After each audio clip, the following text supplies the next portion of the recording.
supposed to be? This? Oh, it's a number 2. Krabby Patty with cheese, medium drink, regular... Not that. The thing on your face. Oh, this. Yes. Oh, this is just a precautionary measure. Should anyone in the workplace happen to fall ill, which in this case you have, then I wear it to protect my body from the spread of germs and bacteria. Hi, SpongeBob. Hello, Squidward. Could I see that? Actually, no. I find this all so very interesting.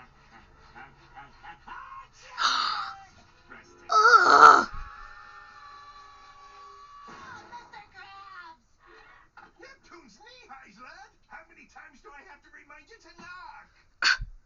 Mr. Krabs! That's better. Now, what can I do you for? It's Squidward. He's sick. That's funny. You're the second person today who's told me that. Who was the first? Squidward. But I checked out that slimy green cashier personally. And if he's sick, then I'm the next mayor of Marmalade Mountain. Doesn't sound like such a bad gig, actually. But Mr. Krabs, you have to believe me. Squidward's got a horrible disease called Squid's disease. Scratchy throat, itchy eyes, dry mouth, and fever, and boils, and missed work days, and Krabby Patty, please. Mr. Squidward, got a minute? Oh, of course.